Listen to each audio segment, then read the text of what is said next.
ആസൂത്രണവും കൃത്യമായ നയപരിപാടികളുമാണ് ഓരോ രാജ്യത്തെയും മാറ്റിത്തീർക്കുന്നത്.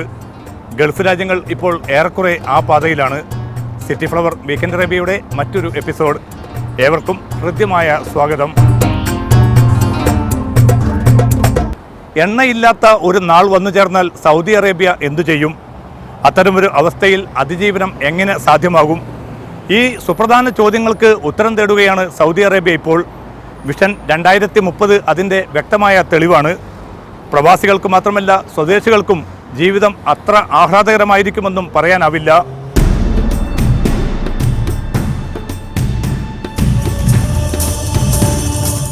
സൗദി അറേബ്യയും മാറുകയാണ്. എണ്ണ വറ്റിയാലും ഒരു രാജ്യത്തിന് എങ്ങനെ പിടിച്ചു നിൽക്കാൻ കഴിയുമെന്ന ചോദ്യത്തിൽ നിന്നാണ് ഈ മാറ്റം. ഉദാര സാമ്പത്തിക നയങ്ങൾക്കപ്പുറം മനുഷ്യശക്തിയുടെയും വിഭവങ്ങളുടെയും ഫലപ്രദമായ വിനിയോഗത്തിലൂടെ വെല്ലുവിളി നേരിടാനുള്ള നയപരമായ മാറ്റങ്ങളുടെ വഴിയിലാണിപ്പോൾ സൗദി അറേബ്യ. അതിനായി രൂപം നൽകിയ പുതിയ പദ്ധതിയുടെ ചുരുക്കപ്പേരാണ് വിഷൻ 2030. പോയ വാരം സൗദി മന്ത്രിസഭ പദ്ധതിക്ക് അംഗീകാരം നൽകി. അതോടെ മാറ്റങ്ങളുടെ പ്രായോഗിക വഴിയിലേക്ക് സൗദിയും നീങ്ങുകയാണ്. സ്വദേശികളെയും രാജ്യത്ത് ജോലി ചെയ്യുന്ന വിദേശികളെയും സ്പർശിക്കുന്ന പദ്ധതി വരുന്ന 15 വർഷത്തേക്കുള്ള രാജ്യത്തിന്റെ ധനകാര്യ നയം കൂടിയാണ്. എണ്ണയുടെ ആശ്രിതത്വത്തിൽ നിന്ന് സൗദി സമ്പദ്ഘടനയുടെ കുതറിമാറൽ കൂടിയാണ് വിഷൻ 2030. അറബ് മേഖലയിലും ഇതൊരു ചരിത്രം തിരുത്തിക്കുറിക്കുന്ന ഒരു ഭാഗമായിട്ട് നമുക്ക് കാണുവാൻ സാധിക്കുന്നുണ്ട്. അതിൽ പ്രധാനമായിട്ടെന്ന് വെച്ചിട്ടുണ്ടെങ്കിൽ ഒന്ന് ഈ ഓയിൽ അല്ലെങ്കിൽ ഗ്യാസ് എക്സ്പോർട്ട് ആ ഒരു മേഖലയിൽ നിന്ന് മാറിയിട്ട് ഗ്ലോബൽ ഇൻവെസ്റ്റ്മെൻറ്റ് പവറായിട്ട് വരികയാണ്. അതായത് ആഗോളതലത്തിൽ നിന്ന് ഒരു നിക്ഷേപത്തിൻ്റെ ഒരു വലിയൊരു ഇൻവെസ്റ്റ്മെൻറ്റ് ഹൗസായിട്ട് സൗദി മാറുന്ന ഒരു കാര്യമാണ് നമുക്കതിൽ നിന്ന് കാണുവാൻ സാധിക്കുന്നത്. രാജകുടുംബാംഗങ്ങൾ മുതൽ പ്രവാസികളെ വരെ ഒരുപോലെ നേരിട്ട് ബാധിക്കുമെന്നതാണ് പുതിയ പദ്ധതിയുടെ കാതൽ. അനാവശ്യ ചെലവുകളും ധൂർത്തും ഒഴിവാക്കുന്നതോടൊപ്പം ആനുകൂല്യങ്ങൾ അർഹരായവർക്ക് മാത്രമായി ചുരുക്കാനും പദ്ധതി ലക്ഷ്യമിടുന്നു. സാമ്പത്തിക വികസനകാര്യ സമിതി അധ്യക്ഷൻ കൂടിയായ രണ്ടാം കിരീടാവകാശി അമീർ മുഹമ്മദ് ബിൻ സൽമാനാണ് പദ്ധതി പ്രഖ്യാപിച്ചത്. അമേരിക്കൻ മാതൃകയിൽ പ്രവാസികൾക്ക് ദീർഘകാലം രാജ്യത്ത് തങ്ങാൻ അവസരം നൽകുന്ന ഗ്രീൻ കാർഡ് മികച്ച നേട്ടമാണ്. എന്നാൽ വിവിധ മേഖലകളിലെ സബ്സിഡി ഒഴിവാക്കാനുള്ള നീക്കം ജീവിത ചെലവ് ഉയർത്തും. പ്രവാസി ബജറ്റും അതോടെ താളം തെറ്റും. 5 കൊല്ലത്തിനകം പാശ്ചാത്യ രാജ്യങ്ങളുടെ മാതൃകയിൽ ഗ്രീൻ കാർഡ് വരുന്നതോടെ രാജ്യത്ത് നിക്ഷേപ സാധ്യതകൾ വർദ്ധിക്കും. ഇതിനൊപ്പം വൻതോതിൽ തൊഴിലവസരവും സൃഷ്ടിക്കപ്പെടും. ഖനന, സൈനിക മേഖലകളിൽ വരുന്ന പുതിയ നിക്ഷേപം മുമ്പില്ലാത്ത തരത്തിലുള്ള തൊഴിൽ സാധ്യതകളാണ് രാജ്യത്ത് സൃഷ്ടിക്കാൻ പോകുന്നത്. ഇത് സൗദി അറേബ്യയിൽ ജോലി ചെയ്യുന്ന പ്രവാസികൾക്ക് ഗുണകരമാകുന്ന ഒരു സംവിധാനമാണ്.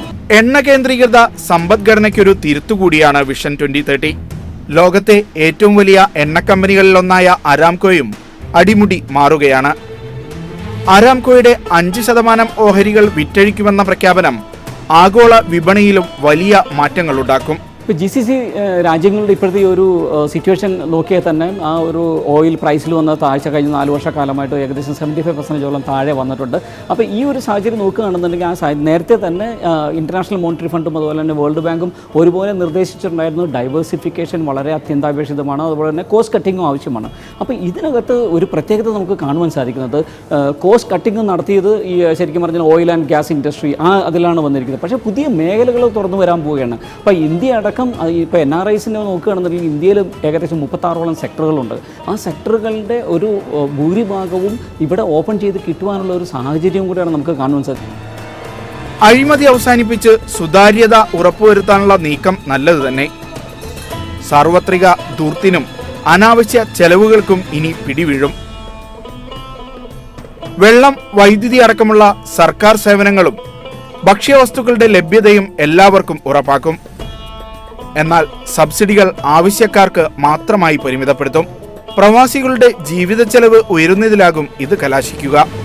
സബ്സിഡി സ്വദേശികളിലെ സാധുക്കൾക്ക് മാത്രമായി പരിമിതപ്പെടുത്തുന്നത് ഇത് നിലവിൽ ആസ്വദിച്ചു വരുന്ന ലക്ഷക്കണക്കായ പ്രവാസികളുടെ ജീവിത നിലവാരത്തെ ബാധിക്കുന്നതാണ്. ഗൾഫ് മേഖലയിൽ നിലവിൽ ഏറ്റവും കുറവ് ജീവിത ചെലവുള്ള രാജ്യമാണ് സൗദി അറേബ്യ. ഇത് മാറാൻ പോവുകയാണ്. സ്വദേശികളുടെ തൊഴിൽ തൊഴിലില്ലായ്മ നിരക്ക് 11.5% നിന്ന് 7% കുറയ്ക്കുമെന്ന പ്രഖ്യാപനം ഫലത്തിൽ വിദേശികളുടെ തൊഴിലവസരത്തെ ബാധിക്കുന്നതാണ്.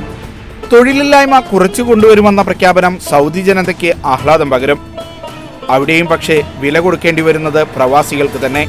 സ്വദേശികളുടെ തൊഴിലില്ലായ്മ 11.6% നിന്ന് 7% കുറയ്ക്കുമെന്ന് നയരേഖ പറയുന്നു. വിദേശ തൊഴിലാളികളുടെ അവസരം കുറയുന്നതിലാകും ഇത് ചെന്നെത്തുക.